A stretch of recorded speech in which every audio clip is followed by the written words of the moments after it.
By Yashwant Raj, Washington, January 21.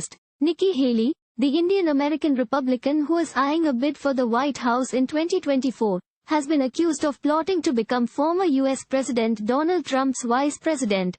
Former Secretary of State Mike Pompeo, who made this accusation in his memoir that just hit the stands, goes on to claim in the book that Haley's co-conspirators were Trump's daughter Ivanka Trump and her husband Jared Kushner, who both held senior position in the White House at the time.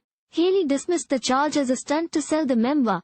Pompeo does not specify if Haley was supposed to replace Pence in this plot or join Trump as running mate in his 2020 re-election bid.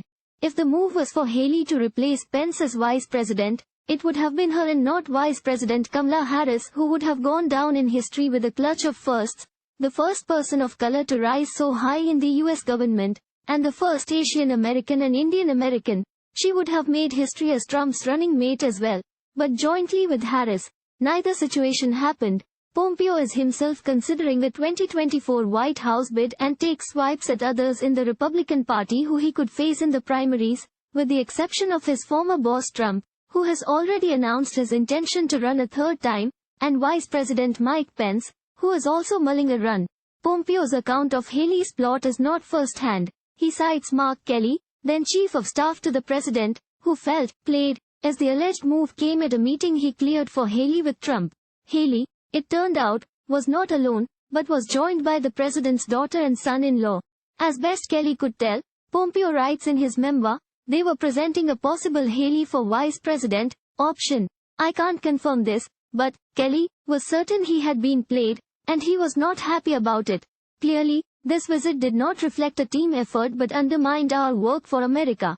Pompeo sounds uncertain of his claims here, and Haley hit it out the park predictably, calling the charge lies and gossip to sell a book. Haley was U.S. ambassador to the UN at the time and a rising star in the Republican Party on reputation made and burnished as the two-term governor of South Carolina, one of America's most conservative states. As ambassador to the UN, Haley was accorded a federal cabinet position and could often call and met Trump without going through the State Department protocol. Then she resigned unexpectedly in 2018, with 2 more years left of Trump's term. And she wasn't very convincing about her reasons. There's no personal reason, she had said, appearing with Trump at a joint news conference. It's very important for government officials to understand when it's time to step aside. And then, without being prompted, she said, no, I am not running for 2020. True to her word, she did not run in 2020.